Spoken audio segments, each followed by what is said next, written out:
ஓம் சாய்ராம். நரசிம்ம சுவாமிஜி உபாசனி மகாராஜின் ஆசிரமத்திலிருந்து வெளியே வந்து அருகில் இருந்த இடுகாட்டை கடக்கையில் 6 அடி உயரமுள்ள ஆஜானுபாகுவான பத்தான் இனத்தை சேர்ந்த மனிதரைப் போல் தோற்றமளித்த ஒருவர் நரசிம்ம சுவாமிஜியிடம், "ஓ மத்ராசி சாதுவே, எங்கே போய்க் கொண்டிருக்கிறீர்கள்?" என்று வினவினார். அதற்கு நரசிம்ம சுவாமிஜி, "நான் சில வருடங்களாக ஆன்மீக தேடலில் ஈடுபட்டிருந்தேன். அதில் அலைந்து திரிந்து இப்பொழுது என்னுடைய சொந்த ஊருக்கே திரும்பிச் செல்ல எண்ணுகிறேன்" என்று கூறினார். அதற்கு அந்த மனிதர், "நீங்கள் எப்படியோ சொந்த ஊருக்கு செல்வதாக முடிவெடுத்து விட்டீர்கள். அதற்கு முன்பு ஷிரடியில் உள்ள சாயிபாபாவை ஒருமுறை தரிசித்து விட்டு செல்லுங்கள்" என்று கூறினார்.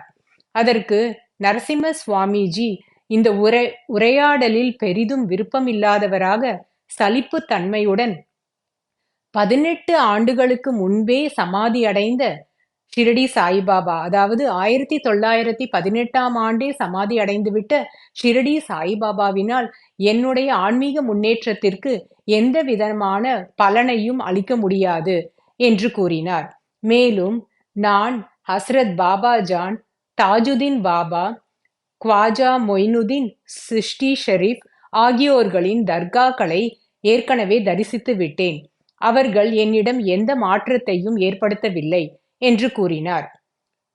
இந்த பதான் மனிதர் நரசிம்ம சுவாமிஜியை விடுவதாக இல்லை.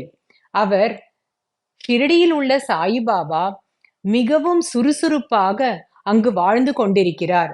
ஆகையால் அவர் கண்டிப்பாக உங்களுடைய ஆன்மீக முன்னேற்றத்திற்கு உதவி புரிவார் என்றே எண்ண தோன்றுகிறது. ஆகையால் ஒருமுறை அவரை தரிசித்துவிட்டு செல்லுங்கள்" என்று கூறினார். இந்த விடாப்பிடியான பத்தானிடமிருந்து தப்பிக்கும் பொருட்டு நரசிம்ம சுவாமிஜி அவரிடம் சரி என்று கூறிவிட்டு அந்த இடத்தை விட்டு நகரலானார். ஓம்